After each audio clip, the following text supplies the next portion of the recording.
like files in my mind, so I can open a file and Right. see what happens. Right. So remember, all of these three here are temporary short-term strategies. They're not part of the normal practice. We would only bring these in as a way to get into the practice. Okay. Yeah? And then, so if we don't need them, don't use them. But then they may be helpful to get into the practice, but then eventually we'll need to let go of them because we're adding something. So these are only if to get into the practice and then eventually let go and just observe. But there's one other common experience when we start this practice.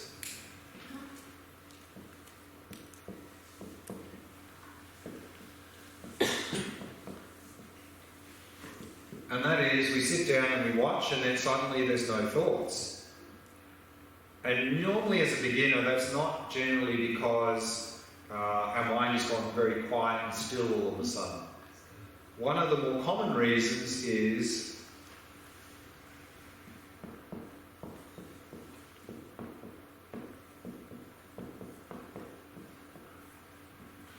our focus is too intense. And that's our habit. When we focus, we tense. So if we have this intense focus, because we think if we don't have that, we're going to get swept away, that intense focus is really suffocating the mind. There's no space for anything to come up. So if we notice that our focus is very intense, we need to relax. Another reason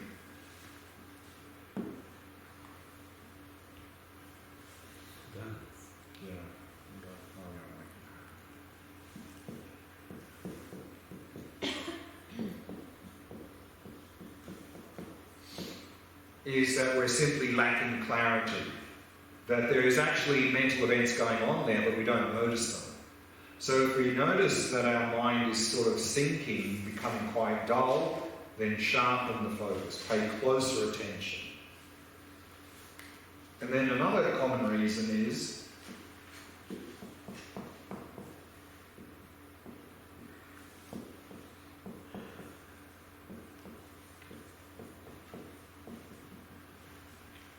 we sit down and we watch and we go, there's no thoughts, there's nothing there, what's going on? Normally I've got a few thoughts, but now my mind has gone completely quiet still. I think I must be doing this practice wrong. I don't know what I'm doing here. So of course all of this is thoughts. Or if we're sitting and watching and we're getting very frustrated, frustration is a mental event. Boredom is a mental event. These are all mental events, so just observe whatever is there. And then, of course, if there really is nothing there to watch, that's not the time to just sort of go blank, but simply observe that empty space.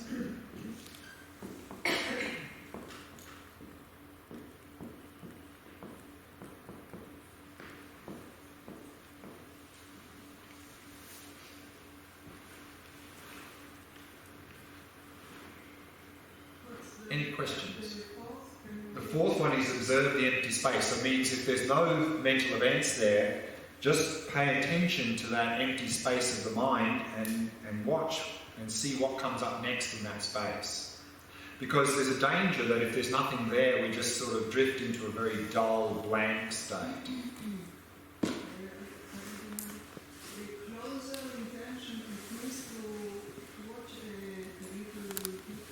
Sorry, I didn't catch what you said. What do you mean by closer intention? Closer attention. Where, for the second one? Or which? What do you... Generally, you say look closely. Yeah, so here, to pay closer attention means to be very present, because often we're there, but the mind is a little bit sinking. So there's things going on, but we don't notice it. So we just have to pay closer attention. We have to pay what's really there. So it means to really sharpen our attention without getting tight, of course. What do I do if I get the dullness? Dullness. So again, in general with dullness is, if the dullness is coming because we've sort of lost interest, then of course to reflect on the benefits of the practice, to be enthusiastic. So if we notice there's no enthusiasm, that's the reason we're dull. We need to boost the enthusiasm, because otherwise we're just going to drift into dullness. It's the same when we're at home. If we're watching a boring program on TV, of course we're going to get very dull, probably fall asleep. Right. But if we're interested in the program, we pay close attention. It was very interesting actually. Sure. But, Yeah, so another reason, of course, is the posture. If we're sort of like this, we'll get dull. So back straight, maybe even, you can even like elevate your gaze to straight ahead instead of down, up a bit. And particularly on the in-breath is really just paying very close attention. In column 2, where in case that there are no thoughts, would you say it's an option to borrow number for the other part, deliberately generated thought? So I didn't catch something about there are no thoughts? No. Oh. If there are no thoughts, If there are no thoughts, yeah. would you say it's an option to borrow number 4 from the other part, deliberately generated thought? Only if you're getting completely confused or lost. You know, if you've gone sort of blank and you're sort of going, well, you're sort of completely lost, then you can do that. But otherwise, just stay with that empty space. Just stay there. Yeah. Stay there and see what comes up next. But if you get completely lost, then you can maybe generate a thought and go, that's where I'm supposed to be looking. I feel that the body, the energy in my body, carries me away. It's not thought, but it's the energy in my body. It's stronger than my mind.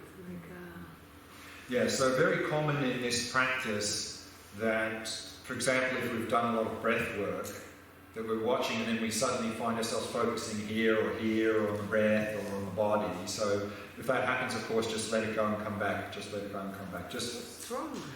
Yeah, it's strong, but I mean, it's just habit. It's just we have a habit of tending to that. So just develop a new habit and it's okay. Can you use the dullness as a mental factor to look at? Yeah, in fact, very good. That's particularly the practice we'll be doing tomorrow. I mean, if you're watching the dullness, you're not caught up in it. I mean, if you could watch it. Sure.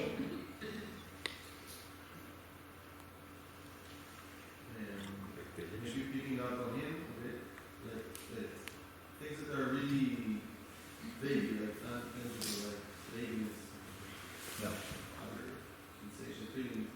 And I found that it's easier for me if it's mental, I intervene, like I give it maybe a color or a shape or an image, and otherwise it's very hard to even locate anything. And also when it's very vague like that, sometimes it's like this thread that I start to pull, and sometimes it goes down, maybe to the body. Maybe it's getting carried away with it. I feel like it's kind of different. I don't know, because it takes me in the body or in my mind into different places. So of course initially a lot of things will be vague because we're lacking clarity. But I'd be a little bit careful of just making some big imagery out of that, but rather is to just stay with that and just pay closer and closer attention. Just like here, initially you may notice something vague, but then you just pay closer and closer attention, and then suddenly it becomes more and more clear, more and more clear. So similarly here is just pay closer and closer attention and what's there, and it'll be probably vague, and then slowly over time you'll find that will become more and more clear by improving clarity. And if it's helpful, again, we can do a little bit of labeling or noting just to be able to sort of make it an object. But again, that would be a short-term strategy. But I'd be a little bit careful of making all sorts of colours and shapes and things out of it, because then we're really just getting caught up in other things as well. So be careful with that. Sometimes during the meditation, there is also a song in my A song, yeah. It's like, to together, the song and the watching, and then I'm trying. That is something that I am trying to block because like, oh, why you're interrupting? But Because then, if okay, you have it's a there. if you have a mental song in your head, that's part of the object. So if you're getting caught up, just go song and have no preference. Because normally when that happens, we go, oh no, go away, go away, go away. And of course, if we do that, it's definitely going to stay. So if it's there, it's okay. Doesn't And matter. it's not alone, it's the song and the thoughts. Yeah, sure. So just watch it. Just watch it. There's a song there. There's a song there. That's okay. Okay. I think today we're supposed to be a little bit later for lunch as well. Sunday? No? Is there another group there or something? Saturday rather. No? We changed one thing in the agenda. So, yeah, okay. No, it's just I'm wondering whether to do another short meditation. Let's do a very short 10-minute meditation. And maybe you can experiment with some of these things here. Maybe a bit of labelling or noting or anchoring the breath. So make this a little bit of an experimentation, this meditation. Experiment with some of these ideas and see if it's helpful or not.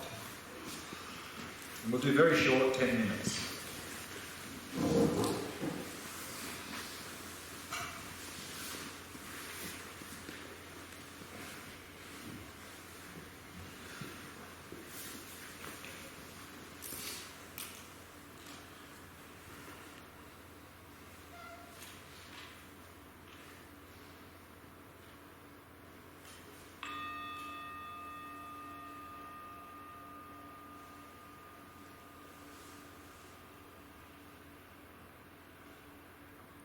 Setting the body into a state of relaxation, stillness, and vigilance.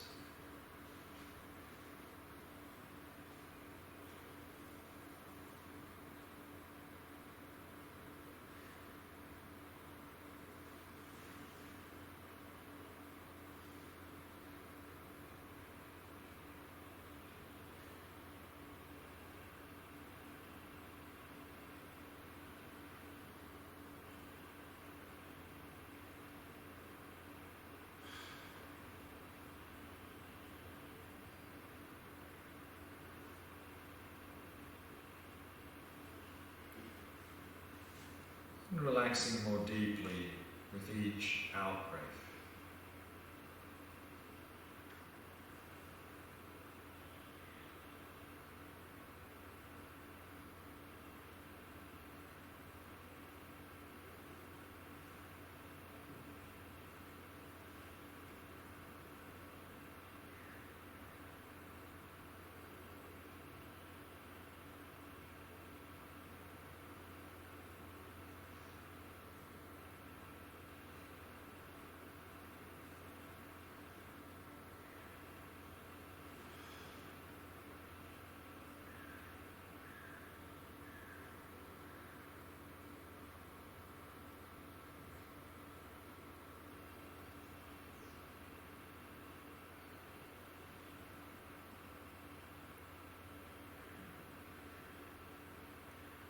Allowing the mind to come to rest in the present moment. Simply becoming aware of the rhythm of the breath.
Allowing the eyes to be at least partially open.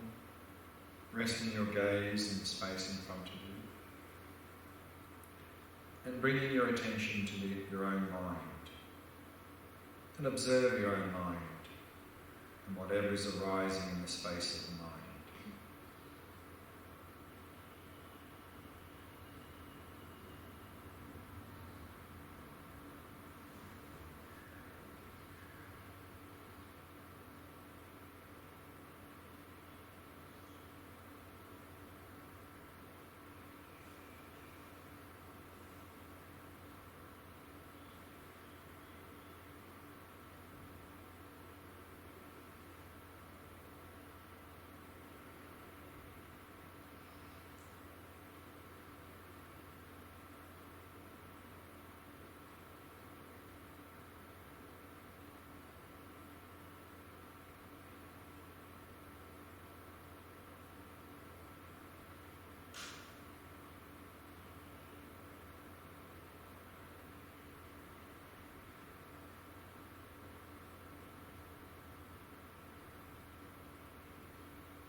we'll break there for lunch. So again, anyone who's signing up to see me personally, just in this room here, there'll be a chair, just wait there, and we'll use the room on the side here.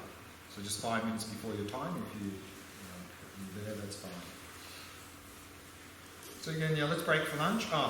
Remember, one last point is that continuity is the key to progress. And so remember, practice is not only meditating, but what we do between sessions. So as I mentioned yesterday, what would be helpful in the first half of this retreat in terms of shamatha, where we're cultivating mindfulness, strengthening mindfulness, is to continue to be mindful between the breaks. Particularly be fully present with any physical activities. For example, now eating lunch, to really be fully present with eating lunch, and you'll probably find also you'll enjoy the food more. And then if you're outside, again, to really be fully present in the senses, enjoy the scenery, enjoy the nature, and switch off that discursive mind as much as possible. And that would be very helpful. So we'll come back at 2:30 and we'll go into the compassion practice.